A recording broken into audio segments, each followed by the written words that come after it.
Welcome to Section 5. We have built a solid understanding of classification and measurement. Now we put it into practice. The journal entries for every major ASC 480 scenario, followed by 2 detailed worked examples.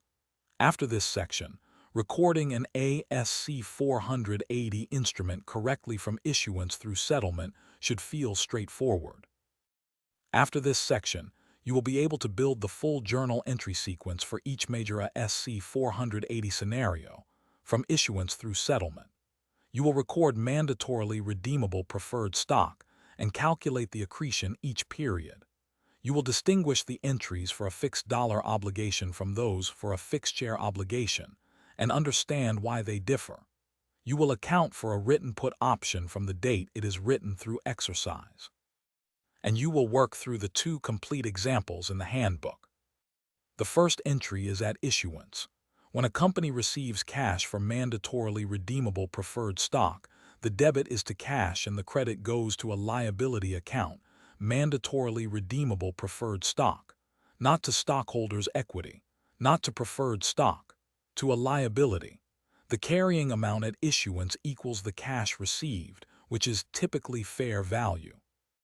If the instrument is issued at a discount to its eventual redemption price, that difference will be accreted over the life of the instrument using the effective interest method.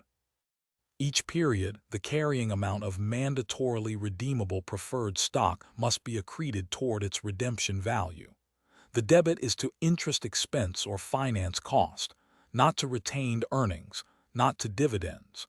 The credit increases the liability account, bringing the carrying amount closer to the redemption price. Using the example from the handbook, $500,000 issued with a $600,000 redemption price in 5 years means $20,000 of accretion per year under straight line or a calculated amount under effective interest. By year 5, the liability equals the redemption price, and each year that accretion runs through the income statement as interest expense, reducing net income. This is the entry that trips up the most teams. When dividends are paid on mandatorily redeemable preferred stock, which is classified as a liability, those dividends are interest expense. The debit is to interest expense, not to retained earnings. The credit is to cash if paid immediately, or to dividends payable if declared and not yet paid. This entry is categorically different from dividends on equity classified preferred, which reduce retained earnings and never touch the income statement. Dividends on liability classified preferred reduce net income. They affect EPS. Getting this entry wrong distorts the income statement and every metric derived from it. When an entity enters into an obligation to deliver shares worth a fixed dollar amount, a Category 2 variable share obligation, the entry at the service or contract date is straightforward. Debit compensation expense or service expense for the fixed dollar amount. Credit a liability account called share settlement obligation. The full amount of the liability is recognized immediately because the monetary obligation is fixed and present. The number of shares that will be delivered to settle this obligation is not yet known and does not affect the entry at this stage. What matters at this point is the dollar amount owed. When the variable share obligation is settled, shares are actually issued. The liability is removed. Debit the share settlement obligation for the full amount recorded. The credit splits between common stock at par value for all shares issued and additional paid-in capital for the remainder. The number of shares issued is determined by the stock price on the settlement date, but the total dollar amount being transferred to equity is exactly what was recorded as the liability. The mechanics of splitting between par and additional paid-in capital are standard equity accounting. What is unique here is that the debit comes from a liability account, not from a cash transaction. Compare the variable share obligation entries to what happens when the obligation is for a fixed number of shares. At the service date, the debit is still to service expense, but the credit goes to an equity account called share issuance obligation, not a liability. The fixed share count satisfies fixed for fixed, so equity classification applies from day one. At settlement, when the shares are issued, the equity account is debited, and the credit splits between common stock and additional paid-in capital. Same mechanics as the variable obligation settlement, but the debit comes from equity, not from a liability. This comparison side by side is the clearest way to see how the $V share distinction plays out in the actual entries. The written put option has 3 stages. At inception, the entity receives a premium from the option holder, debit cash for the premium received, credit put option liability for the same amount. This is the initial fair value measurement. Each subsequent period, the put option is remeasured to fair value. If fair value increases, meaning the entity's obligation grew, debit loss on put option and credit the liability to bring it up to current fair value. If fair value decreases, you record a gain. At exercise, debit the put option liability to remove it entirely, debit treasury stock for the repurchase price of the shares received, and credit cash for the total cash paid to the option holder. The difference, if any, is recognized as a gain or loss on settlement.